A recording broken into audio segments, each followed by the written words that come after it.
Hello, Nokia Experts listeners and viewers. This is Matt Miller, and I am able to participate in the third annual round robin for the Smartphone Experts family of sites. And with me, I have the pleasure of having Rene from the iPhone blog. How you doing, Rene? Good, Matt. Thank you for having me. Yeah, this is a pleasure. Now, I have an iPhone 3GS, I have to admit. There are a few out there. It's a fantastic device. I mean, so last year we had was the iPhone 3G around last year? Okay. Yeah. And now we've got the 3GS, right? Yeah, almost indistinguishable from the outside. So the form factor, yeah, is pretty much the same, right? Now, is the curvature and all of that the same? I think it weighs 1 microgram more, but that's about the only physical difference. And the lens is better in the camera, but you can't tell that really from the outside. And for you Nokia Experts readers, I'm sure you're probably familiar with the iPhone. It's been the talk of the town, right, in the last couple of years. You know, I see you have a white one. This is 32 gig. Yeah. It's got the 3-megapixel camera? 3-megapixel camera, autofocus. And unlike Nokia, there's not very many buttons or anything on this thing. If they could take off more, Matt, believe me, they would. I'm glad they left us with what they have. Now, the thing is, it's dominated by this display right now. Yeah. Let's see, power it on. So what's the display resolution on these? It's still 320 by 480. They haven't changed that from the original one. Okay. So this is the interface. Yes. Now, everything is pretty much a launcher, right? It's an application launcher, right? It harkens back to the Trio days of old. Okay. And how's customization? I mean, can we put folders on here? Or? If you jailbreak, anything is possible, but with a stock Apple device, you can change the order of icons and delete the ones you've added yourself. Okay. That's it. But I do understand that you can do that now through the PC to make it a little bit faster, right? Yeah, iTunes will allow you to manage applications and rearrange them right in the iTunes interface, which is much faster. Now there's 180 apps you can have on any one phone at one time, and you can have more that are hidden, and then managing those was impossible before. So it's a big step up. It's not a solution, but it's a good. So rather than going through all, I mean, what do you find a fast way to get to your apps? You know, I don't use that many apps, so I just have like the second screen for me is I keep the main screen always the same because I have to redo the device, but the second screen for me has the apps that I mostly use. So I have my Twitter clients there, my RSS reader. Got a navigation solution, I see, and Shazam. Yeah, that actually just came to Nokia. Oh, nice. On the OV store, so we're pretty happy with having that. I mean, in the car, I hear a song. I'm horrible at knowing the artist or the song, so it's great to have something like Shazam on there. Or a TV show, you don't know what it is. Yeah. Absolutely. Now, apps are definitely the big focus of the iPhone, right? There's an app for almost anything. You're up to what now in apps?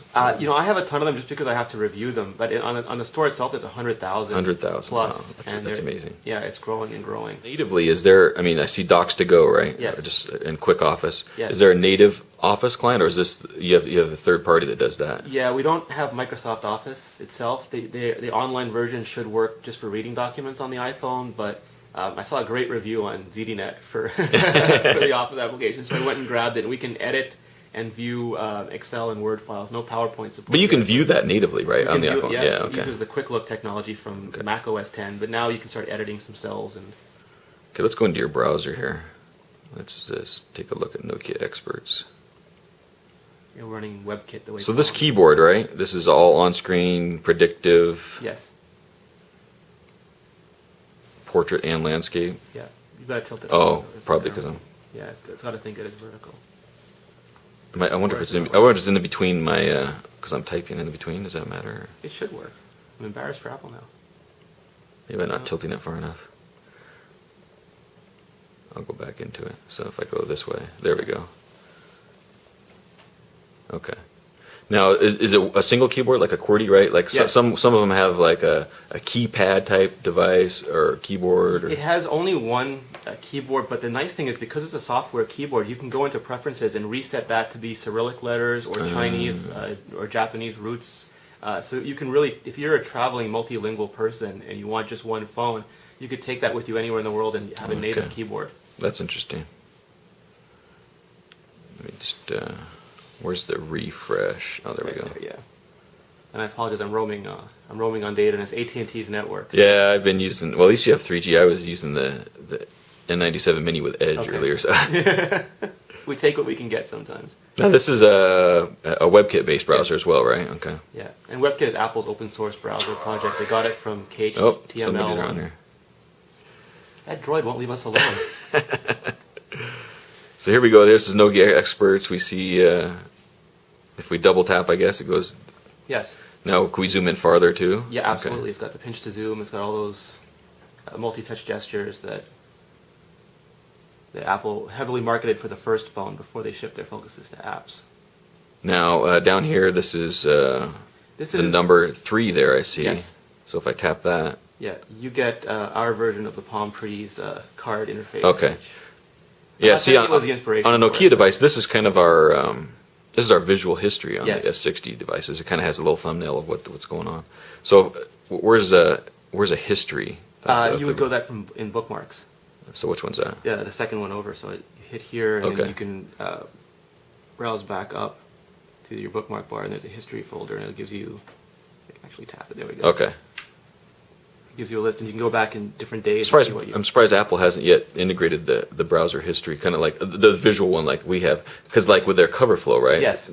You know, that would be pretty cool to absolutely browse right through your different sites. The things that Apple hasn't done yet is just stupefying to me, Matt. well, it's inconsistent a little bit, right? Because I mean, we'll jump into I'll show you people the music, right? So you can just do we do it here? Yeah, absolutely. Okay. I just turn it up.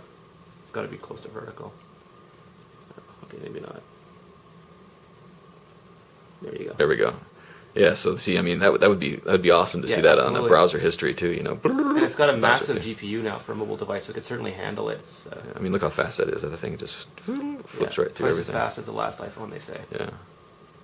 And is that a processor thing, or is it just an optimization thing? It's got a Cortex A8 processor in it now, and it's got the new version of the PowerVR graphics chip, so it can throw some pixels around. And photos, is it kind of the same thing here? Yeah. Is it visual or the? Oh no, there's no cover flow for photos. Oh, come on, man! Oh, be consistent here with me. There's no cover flow for Apple. Was originally a very musical thing, and while they're progressing it on the Mac, they're not doing that on the iPhone. Okay, I was going to say on my Mac, I've seen that kind of deal with the pictures. You know, okay. Not on iPhoto though either. They seem to be very sandbox sometimes. Okay. The Finder got it. They're not. So gaming, though, I mean, that's something that, we have, on Nokia, we've had Engage, that they're actually going to shut down that service here in a couple of years.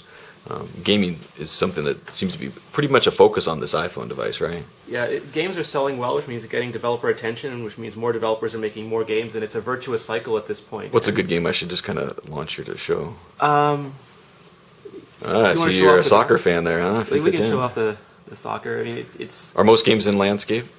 Most games are. Some of them will let you flip it around so you don't want to cover the speaker with your primary gaming hand. Oh, okay. Yeah, the speakers are down here. Yeah, that's one of the vexing things is you'll cover it with your hand. But we have a lot of good developers doing a lot of good games. The controls are a little bit of a challenge because it's just a multi-touch display. There are no buttons. But they're getting very innovative and every generation of game is better than the one before it. Yeah, I'm a soccer fan, so Absolutely. I might have to buy this game if it's a good one. One of my favorites that I just bought actually was the Star Wars game. I'm a big Star Wars fan too. So. Yeah, absolutely. I bought that the second I heard about its existence. Oh wow! Yeah, see, I won't get into. And it's got OpenGL 2.0 on this version of the iPhone too, so they can do some smoking hot graphics. Wow, yeah, that's pretty amazing. That could replace, a portable gaming device like a Nintendo or whatever too. Well, that's the thing with the iPhone. It's really popular on Flickr because it's the camera you have with you.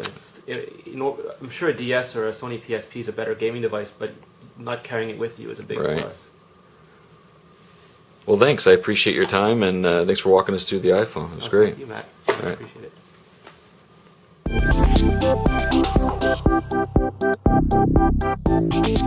it.